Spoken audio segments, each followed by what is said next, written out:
Hello बच्चों, कैसे हो आप लोग। आई होप पढ़ाई चल रहा होगा अच्छे से। और जो हम लोग एक कॉन्सेप्ट वाला वीडियो सीरीज लेकर चल रहे थे कि एकदम पार्टिकुलर किसी भी टॉपिक का सब टॉपिक डिस्कस करेंगे, जो छोटा छोटा उस पे क्वेश्चन भी करा देंगे, उसका कॉन्सेप्ट भी समझा दिया जाएगा।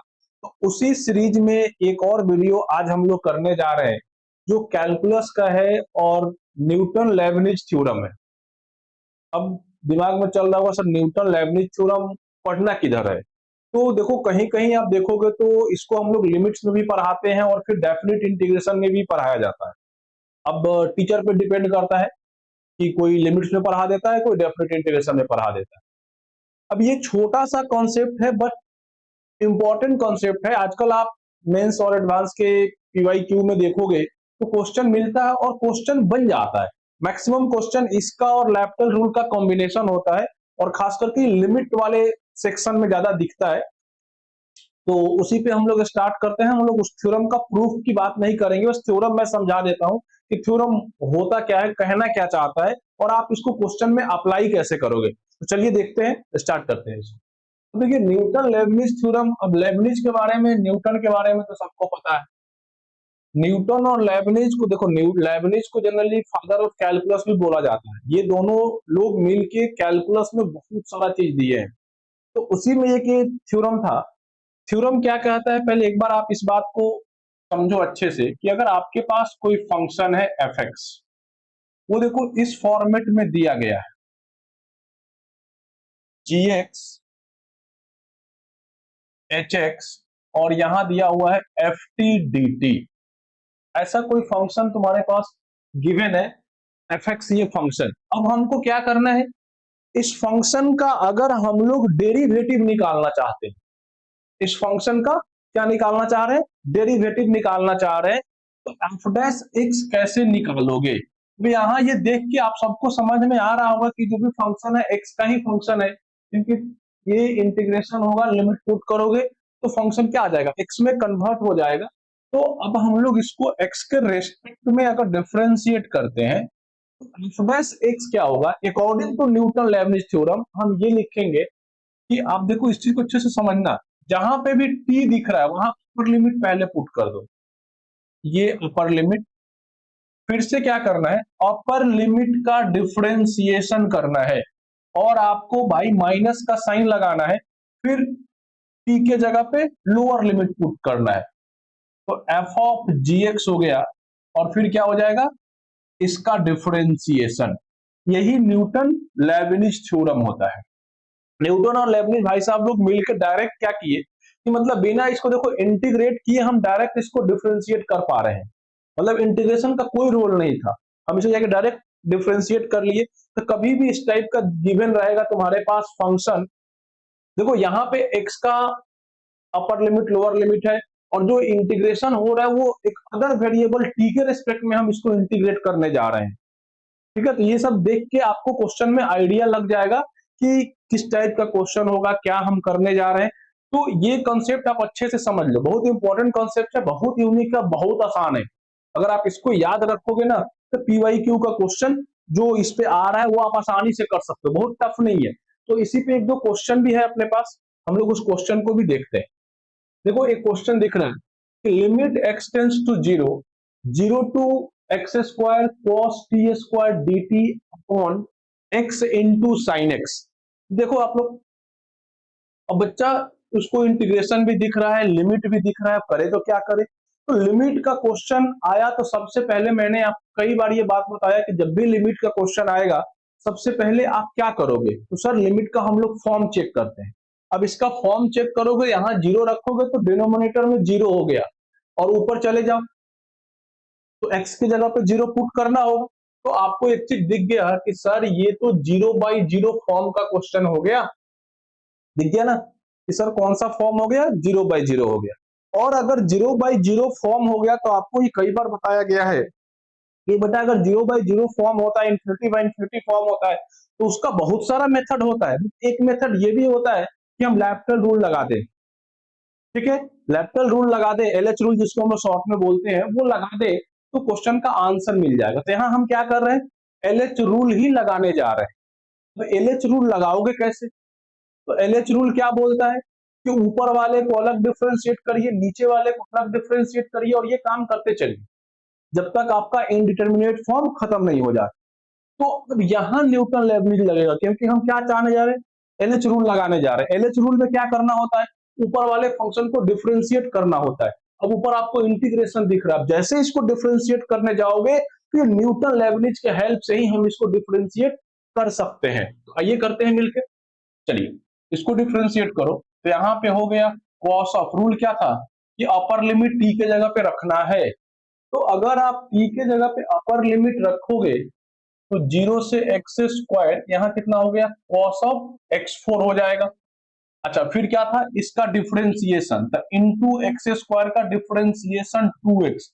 अच्छा माइनस क्या करना होता, माइनस फिर p के जगह पे लोअर लिमिट। अब लोअर लिमिट जैसे ही रखोगे, मैं रखता हूं बट रखने का जरूरत भी नहीं है, आप यहाँ cos 0 रखोगे और 0 का डिफरेंशिएशन करोगे तो ये तो खुद 0 हो गया ना, कांस्टेंट है। तो इधर वाला टर्म सब क्या हो गया, 0 हो गया, ये दिखा। तो एक चीज का हमेशा आप लोग ध्यान रखिएगा, अक्सर क्वेश्चन में ऐसे ही होता है कि अपर लिमिट या लोअर लिमिट कोई भी एक कांस्टेंट क्वेश्चन में गिवन रहता है। अगर लोअर लिमिट कांस्टेंट है तो ये सेकंड वाला जो माइनस के बाद वाला जो पार्ट है वो अपने को लिखने का जरूरत नहीं है, क्योंकि कांस्टेंट फंक्शन का डिफरेंशिएशन हमको पता होता है कि क्या होता है, 0 होता है। अब ये जैसे ही 0 होगा, इधर कुछ भी आएगा, 0 इंटू समथिंग इज 0, तो ये इसका कहानी खत्म हो गया। तो नीचे भी डिफरेंशिएट करिए।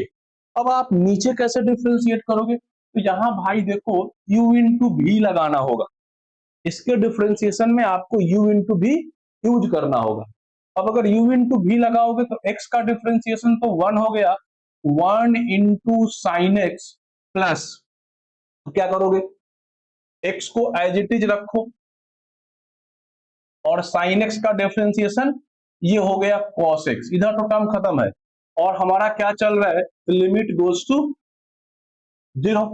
सॉल्व करते हैं, अभी भी देखोगे तो ये 0/0 फॉर्म हो ही रहा है, बट यहां से हमको दिख रहा है कि एक x यहाँ है, यहां से एक x हम देखो ये लिख रहे हैं, ये चीज आप समझने की कोशिश करना। cos x to the power 4, इधर ये 2 आ गया, इधर हम लिख रहे हैं sin x अपॉन x और प्लस cos x। ये स्टेप देखिए, अब आप सबको पता है कि x टेंडिंग टू 0 पे sin x अपॉन x का वैल्यू क्या होता है, 1 होता है। अब यहाँ पे आप लिमिट रख दो तो ऊपर आ जाएगा 2, cos 0 1 होता है और ये 1 प्लस 1 दैट इज ये भी 2, तो फाइनल आंसर कितना आ गया, 1 आ गया। तो कितना प्यारा सा क्वेश्चन था, और ये क्वेश्चन बहुत पहले जेई एडवांस पूछ चुका है, ये जेई का ही पूछा हुआ एग्जाम्पल था। तो एकदम प्यारा सा क्वेश्चन था कि हमने क्या किया। हाँ एक चीज ध्यान रखना है कि आपको एलएच रूल अप्लाई करने आना चाहिए, लिमिट या कॉन्सेप्ट आना चाहिए, तब जाके हम उस क्वेश्चन के फाइनल आंसर तक पहुंच पाएंगे। ठीक है, तो उम्मीद है कि आपको इसका सॉल्यूशन समझ में आया होगा और ये न्यूटन लेबनिज थ्योरम को अप्लाई करने भी आ गया होगा। एक क्वेश्चन और है जो इधर हाल फिलहाल में मेंस पूछा है, इसको आप देखिए, देखो ये जेई मेंस का पूछा हुआ क्वेश्चन है, ये जेई मेंस में क्वेश्चन आया था।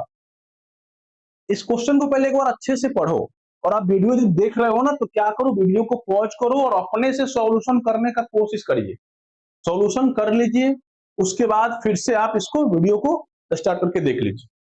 अब क्या करोगे वो देखो, सर 0 से x है, एफ टी डी टी है एक्स स्क्वायर प्लस 1, इस बार देखो, इस बार यहाँ पे कांस्टेंट कर दिया। मैं बोल रहा था ना कि या तो अपर लिमिट, मैक्सिमम क्वेश्चन में ऐसे होता है, कोई जरूरी नहीं है कि एक कोई कांस्टेंट होगा, मैक्सिमम क्वेश्चन में एक कांस्टेंट, बिकॉज रीजन क्या है कि कैलकुलेशन थोड़ा कम हो जाता है। तो यहाँ देख रहे हो कि ये एक्स स्क्वायर है, इस बार यहाँ कांस्टेंट कर दिया, और पूछ क्या रहा है, एफ डैश हाफ पूछा गया है। मतलब एफ डैश हाफ निकालने के लिए क्या करना होगा, सबसे पहले कहीं ना कहीं हमको एफ एक्स चाहिए। अगर हम एफ एक्स निकाल लेंगे, फंक्शन मिल जाएगा, तो फंक्शन को डिफरेंशिएट कर देंगे, एफ डैश मिल जाएगा। तो अब इसको सॉल्व करते हैं। तो एफ डैश निकालना है, अब यहाँ देखो लिमिट नहीं है, हमसे एफ डैश पूछा, तो एफ डैश पूछा इसका मतलब एफ एक्स होना चाहिए। तो एफ एक्स कैसे आएगा, तो सर अगर इसको डिफरेंशिएट करेंगे तो एफ एक्स आएगा। तो चलो differentiating with respect to x, हम इसको डिफरेंशिएट करते हैं, तो ये वाला यहाँ आ जाएगा, देखना यहाँ पे एफ एक्स हो जाएगा और एक्स का डिफरेंशिएशन 1, और माइनस ये जाएगा तो क्या हो गया, 0 दे देगा। इधर बढ़ो, यहाँ पे देख लो आप लोग 2x हो गया, प्लस यहाँ कितना, तो ये देगा 1 इंटू एफ ऑफ 1। अब ध्यान देना, हम पहले अपर लिमिट पे काम कर रहे हैं, अपर लिमिट का कांस्टेंट है तो 1, ये हो गया 0। फिर यहां आएगा minus x square into F x और एक्स का डिफरेंशिएशन 1, ये होगा क्या? ये चीज समझ में आई आप लोगों को? अब देखिए ये वाला टर्म 0 हो गया, इधर ये वाला टर्म 0 हो गया, इसको इधर बुला लेते हैं और बुलाने के बाद एफ एक्स कॉमन ले लेते हैं। अगर हम लोग एफ एक्स कॉमन ले लेंगे तो यहां से बचेगा 1 प्लस एक्स स्क्वायर, और इधर ये सब तो 0 हो गया, यहाँ क्या बच गया? 2x बच गया। अब देखो यहां से एफ एक्स का वैल्यू निकल गया, f x is equal to 2x upon 1 plus x square. अब ये क्वेश्चन आसान हो गया कि हम लोग क्या किए, एफ एक्स निकाल लिए। अब एफ एक्स निकालने के बाद अब क्या करिएगा, एफ एक्स के बाद तो अब सर आसान हो गया, हम क्या करेंगे, फंक्शन को डिफरेंशिएट कर देंगे। चलिए इधर करते हैं। अब अगर आप इसको डिफरेंशिएट कर रहे हो तो u बाई भी लगाना होगा। u बाई भी में क्या होता है, ऊपर वाले का डिफरेंशिएशन, तो 2x का derivative 2 into 1 plus x square, फिर माइनस 2x को एज इट इज रखो और इसका डिफरेंशिएशन तो ये होता है 2x ही, 1 प्लस एक्स स्क्वायर 2x, और नीचे कितना, तो 1 प्लस एक्स स्क्वायर का होल स्क्वायर। यहां तक ठीक है, यही काम करना था। अब इसके बाद आप क्या करिएगा, जहां आपको क्या पूछा, एफ डैश हाफ, अब हाफ रख दो, कुछ कैलकुलेशन अगर दिख रहा है तो कर लो, क्या क्या हो सकता है। 4x स्क्वायर, इसको मल्टीप्लाई करेंगे तो ये 2 होगा, अब प्लस का 2x स्क्वायर, और यहां देख लो तो माइनस का हो गया 4x square upon 1 plus x square whole square, और इसको अगर आप सिंप्लीफाई कर लो तो ये दे देगा 2, यहां से कितना, minus 2x square upon 1 plus x square. ये सारा किसका वैल्यू है, एफ डैश एक्स का वैल्यू है। अब अपने को क्या करना है, हाफ रख देना है, हाफ रख देंगे आंसर आ जाएगा। चलिए आंसर भी निकाल ही लेते हैं, छोड़ना नहीं है कि आंसर क्या आता है। तो यहां होगा 2 माइनस 2 इंटू 1/4, और नीचे कितना आ रहा है, 1 प्लस 1/4। अच्छा इसका स्क्वायर भी है, ये स्क्वायर भी चल रहा है, सॉल्व करोगे तो ये देखो यहाँ 2 से 2 कैंसिल हो गया, तो 2 माइनस 1/2, तो 2 इंटू 2 4, और नीचे कितना आ रहा है, इधर हम लोग लिखेंगे तो ये आ जाएगा 2, 4 माइनस 1, ये आया 3/2, और नीचे दे देगा कितना, 4 और 1 5, 25, 25/16, आई थिंक यही होगा, अलग कर दिया जाए, यहीं पे कर लेते हैं 25/16। तो अभी भी आंसर, तो 3/2 करिए और 16/25 करिए, तो ये हो गया 8, मतलब 24/25। फाइनल आंसर ही ये कटेगा 8 3 24, 24/25। देख लो ये अपना आंसर 24/25। तो इस टाइप के क्वेश्चन में, अब देखो ये मेंस हमको लगता है कि रिसेंट का क्वेश्चन है, 2021 के आसपास का ये क्वेश्चन होगा, तो ऐसा क्वेश्चन आपके पेपर में आ सकता है। एक छोटा सा कॉन्सेप्ट था, इंपॉर्टेंट कॉन्सेप्ट था, जिसको हम सॉल्व करके आसानी से क्वेश्चन को 4 नंबर ग्रैप्स कर सकते हैं। तो आई होप आपको ये कॉन्सेप्ट समझ में आया होगा, ठीक है। तो ऐसे ही छोटे छोटे कॉन्सेप्ट को देखते रहने के लिए कैरियर पॉइंट यूट्यूब चैनल को जरूर से आप सब्सक्राइब कर लीजिए, कि आपको जो भी अपडेट्स होते रहेगा वो मिलते रहेगा, ठीक है। Okay, thank you.